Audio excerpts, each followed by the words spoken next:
everyone, welcome back to Sunny Live Chain. Thank you so much guys for tuning in. Well guys, I'm back again with the Mzansi Soap Histories and I'm trying to kuluma Smoke and Mirrors. Guys, I've been telling you Smoke and Mirrors is coming to an end on the 3rd of April 2026. It will be the last episode, Smoke and Mirrors. And guys, kushushu apha it hot. Guys, uMartha guys is not accepting ukuthi ke uJason akasekho emhlabeni. Bamtshelile uyazi ukuthi uJason ke akasekho emhlabeni, but ke guys she keep on saying it's her wedding day, ulungisa makeup, ulungisa lipstick. Angazi ukuthi manje nale ya lipstick noma bamkhuphula umlomo noma benzeni, but there's something wrong guys ngale ya makeup ke kaMartha. Angazi uma kwenza ukuthi mhlawumbe kade khala yini or kwenzekelani ngaye, but ke guys she is not accepting and ngazi ukuthi ke uyahlanya ukare wa khafanyana right akithi kwezakhala yena guys mara yo akekho sharp.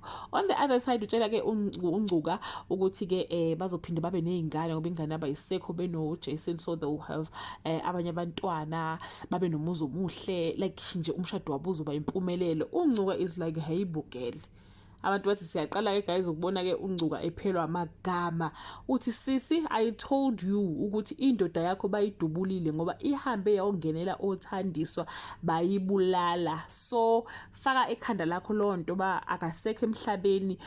uJason akasekho, kufanele uprepare ifuneral. So asaze guys ukuthi uthandiswa noma ke uMartha uzokwazi ukulungisela ke umncwabo, izodlula yini lento kuyena. Ama comment abantu ke lapha ke inkundleni zokuxhumana uthi omunye, what kind of lipstick did she put on? I shouldn't be laughing. What the hell? This script is hilarious. Ngcuka is confused. The lipstick is ending me. Jason said he's not a dying type, and then now he died before he said I do. The whole bottle of Vaseline on her face. Utomunye Martha uzoqala usapho nobani. The lipstick is too much. Tell her Ngcuka. Lipstick is lipsticking. Guys, ngicanibuka lipstick. Angazi kwenzakalani noma umlomo bawufake ngazi mhlawumbe bawujovile wabamkhulu. I don't know. Utomunye, no one is gonna talk about the lipstick guys.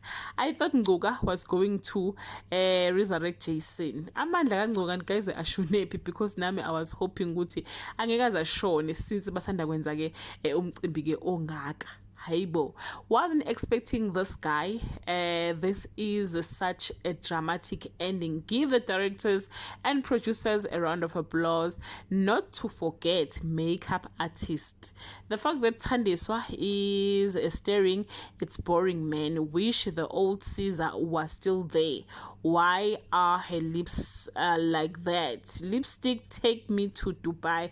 So guys, yeah, please watch the episode namhlanje ngoba sanguthi ngazi ukuthi kuzoshuba ngempela ke namhlanje, but ke uMartha guys watsena wahafa kaneti.